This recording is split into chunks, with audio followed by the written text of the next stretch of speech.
see landscapes change. We see growth in our man-made world. But an idea and a vision can flourish imperceptibly, as if inevitable. But for these institutions, nothing seemed inevitable a century ago. We were celebrating one whole century of nationhood. We were showing off America, America the mechanical. With the Civil War behind us, we looked forward with optimism. Baltimore, more than most American cities, boasted of vitality and opportunity. A city where hard work and new ideas could build a fortune. It was in Baltimore that one businessman's remarkable success would lead to a stunning act of generosity. His name, Johns Hopkins. Mr. Hopkins had planned a magnificent gift for the future. He left the sum of $7 million for the establishment of a university and a hospital to be affiliated with it. His city and his nation would witness a revolution in higher education. Mr. Hopkins' will was read to the distinguished trustees he had selected before his death. Their task would be to shape his words into institutions. Hopkins had left them exceptional freedom and challenge.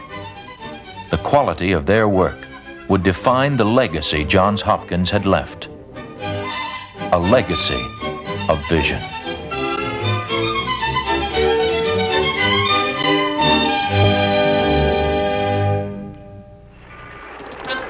The trustees searched the nation for an educational leader with suitable vision.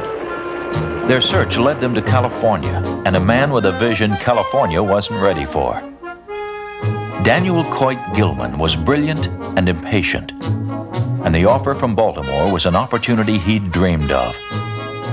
Yes, he would come. Gilman came with a concept that would revolutionize American higher education and medical training.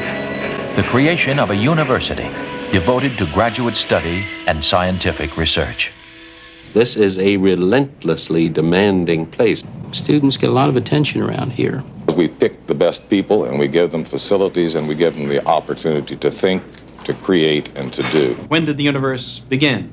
And why are the laws of physics the way they are? What is fiction? What is a story? What do we mean by narrative art?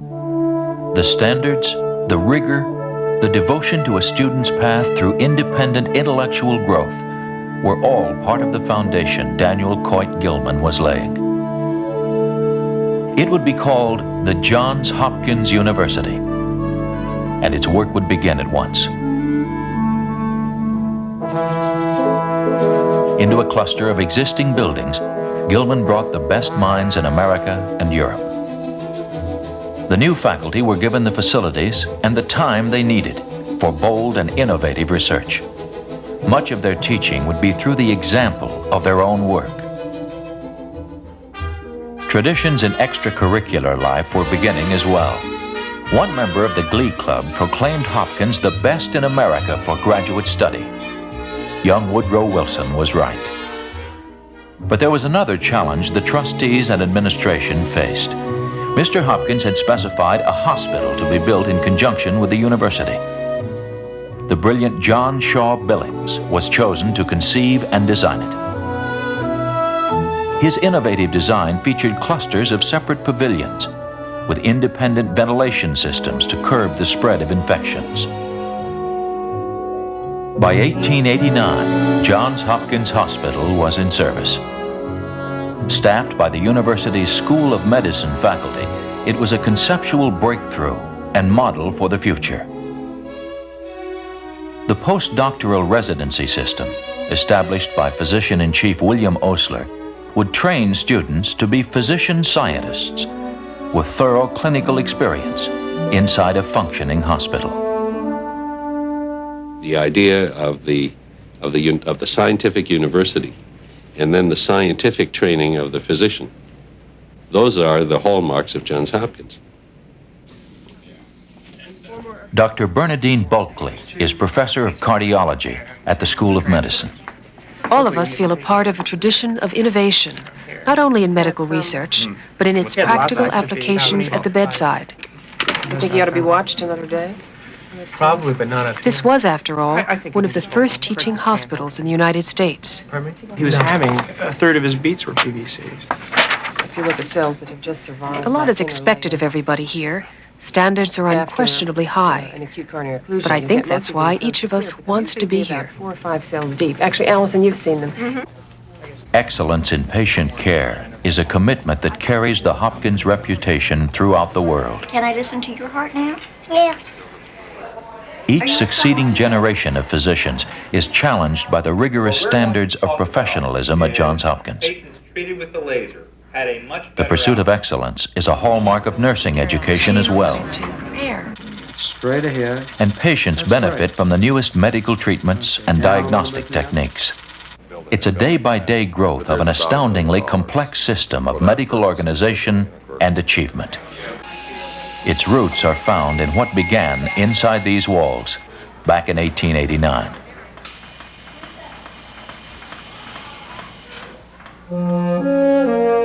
By 1910, the prestigious Flexner Commission had chosen Hopkins as the national model for graduate medical education.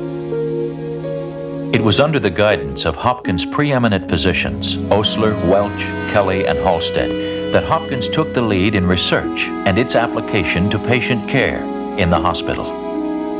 But innovations and leadership were not limited to medicine. They thrived in chemistry, in physics and biology. New theories related mathematics and philosophy. The first PhD in psychology was awarded, and the first university press began to publish here. By 1914, a Hopkins PhD in political science was our president. Woodrow Wilson and the nation faced a war. Hopkins nurses and doctors went off to save young lives. As armistice cheers faded, the nation looked to a future with hope. And there was much to hope for.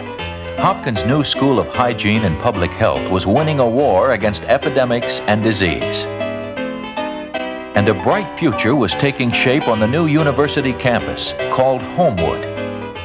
It would boast a score of new buildings, a School of Engineering, the School of Continuing Studies, and the centerpiece of arts and sciences, Gilman Hall.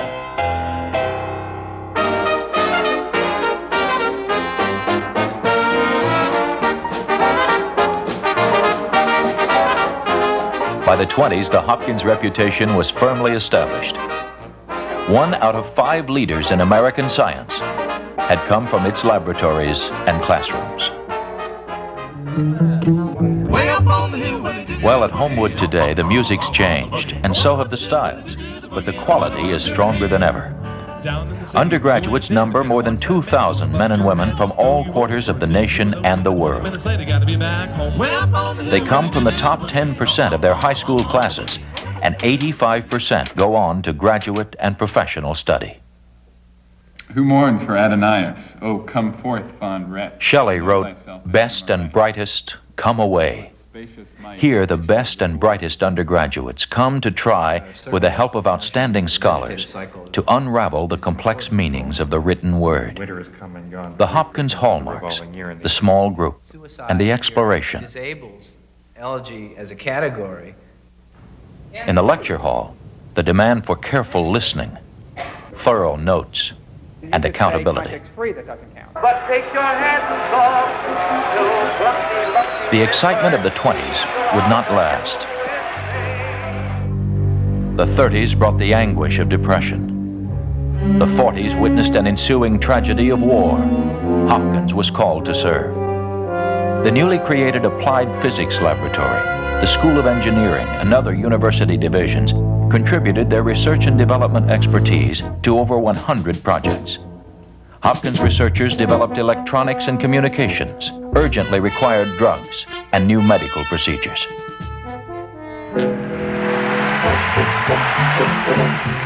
When it was over, there was a new sense of our role in the world. But what sort of preparation would tomorrow's leaders need? In response, Hopkins incorporated the School of Advanced International Studies.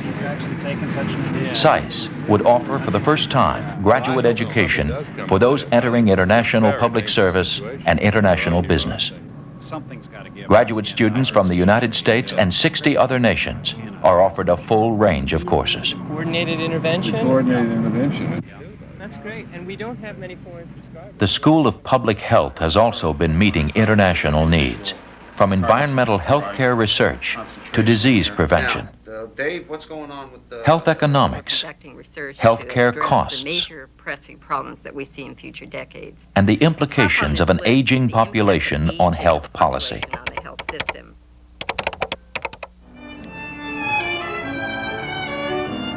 Johns Hopkins is also music. From Hopkins Peabody Conservatory, a universal language is heard day and night. We need to create the atmosphere of a... There is a clarifying symbolism here that underscores the essence of an educational process going on in every part of the university. Students working at a professional level, the teacher as example. The teacher and the student as colleagues. Yeah, the BHI with Heman and... The relationship of mentor and student. Jim, what have you got in here? Of shared inquiry and mutual respect. Chamber looks okay. It's always been the Hopkins model in engineering, the humanities, nursing, or medicine. That's your idea. We fly the detector, we flew on the Aries. There's a baffle on that. And we can just mount that down so it matches up. Daniel Coit Gilman's vision is at work, whether in terms of astrophysics or the prose of novelist John Barth. Demand that every reader makes of every writer interest me. Why should I spend one more second reading your language instead of going to read Dickens or going to read Trollope or Tolstoy or going to play tennis instead of reading anything? So that's why we start with sentence number 1, from which you have got to earn your right for us to read to read sentence number 2 and on to sentence number 3. That's the kind of rigor and demand, I think, that is ultimately realistic. When Barth was a Hopkins freshman, the images of the 1950s seem to have had a touch of simplicity. But during those years, Hopkins was expanding and modernizing under Dr. Milton Eisenhower's steady hand. His vision and national prominence made a superb learning environment even better. The presidencies of the Eisenhowers offered a respite from conflict and reconfirmed the importance of moral leadership. America was thrust into the 60s with visions of technological achievement set against social and political turmoil. To right old wrongs, to win the unwinnable, to feel tragedy repeated. As we emerged from the 70s, the challenges ahead were apparent. Hopkins rode these storms of change with steadiness and direction. Priorities and standards were strengthened in every area. It was a time of major investment in people and facilities.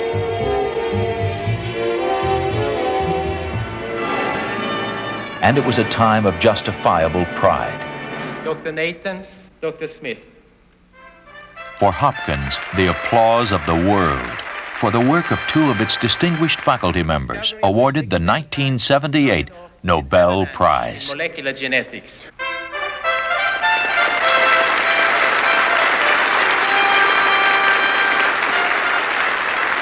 Researchers and teachers given the freedom and encouragement to press the limits of human understanding. From the laboratory to the athletic field, the persistent determination to excel is very much the Hopkins tradition.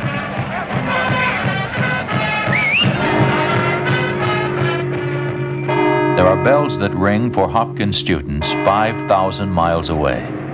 In Bologna, Italy's ancient university city, a crossroads of European culture and commerce. The setting for the Bologna Center, a unique part of Hopkins School of Advanced International Studies. It began in 1955 to bring the Johns Hopkins system of graduate education to focus on the study of Europe in context. Students from around the world study at the center. Graduates move into international business and high levels of government service. From the Soviet Union, United States, Australia. 80 kilometers away in Florence, Hopkins scholars study a watershed period for Western civilization, the Renaissance, the roots of our modern intellectual and artistic world. Above the city, the Hopkins Villa Spellman is a Renaissance study center, offering graduate students and scholars a unique setting to study the richness of the past. But scrutiny of the past must be matched by Hopkins' embrace of the future. As we talk about The president and deans of these institutions are defining a vision of where the world is heading to redefine our mission, and how Johns Hopkins will innovate and lead. with humanism and technology. The quality of thinking and planning by trustees, faculty, and administration will have profound implications as Hopkins moves to meet the challenge and costs of a knowledge explosion. You can begin by saying that our mission is research and teaching. But our fundamental mission, what our research and teaching for, is to enhance the quality of human life. To innovate, to create new treatments, to find cures, and maybe to put ourselves out of business. You set standards, not by what you say, but the kind of person you are, what your values are, how you interact with other people. And if they have any ability, having started out doing everything wrong, they do it all not quite wrong, and then they do it, not so wrong at all. And if they have ability, at least by the end of a couple of years of work, they're likely to be doing a couple of things right. The precious cargo of students is carried by these institutions only briefly. There is little time, and they have much to learn. For all of them, the quantity and content of human knowledge is surging and expanding hour by hour. For these highly motivated and inquiring minds, the professional leaders of tomorrow, we must bring the newest technology to their service. Their movement from discipline to discipline should be a limitless set of opportunities.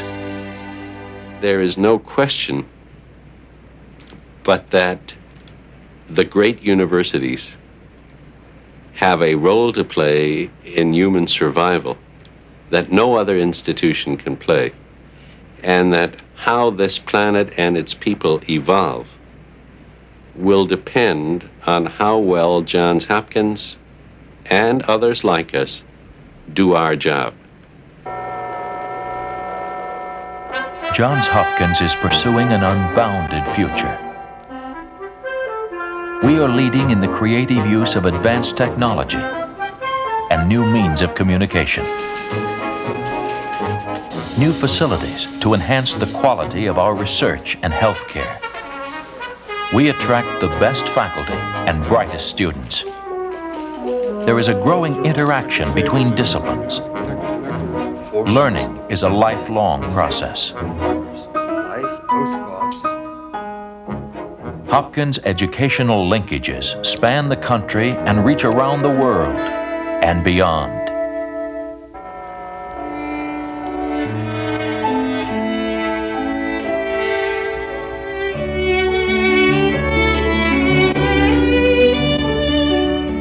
These young people and thousands of others chose Johns Hopkins. Why? The Johns Hopkins institutions are diverse and distinctive. Their common elements are found in the pursuit of excellence and in what they expect from every graduate or undergraduate student. Relentless curiosity, careful and critical thinking, self-discipline and hard work, leadership, a commitment to what Hopkins has always represented.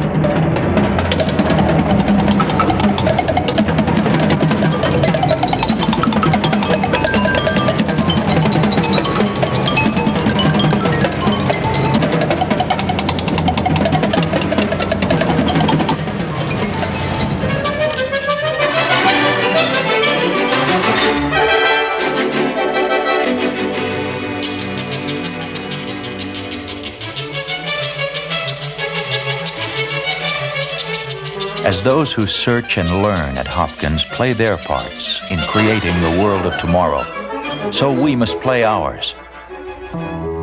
Each of us has a stake in these institutions.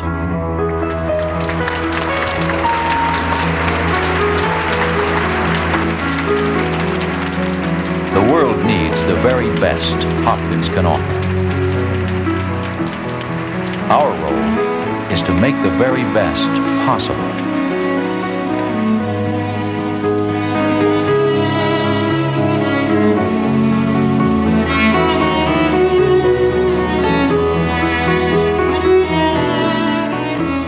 Together, we can improve the quality of human life.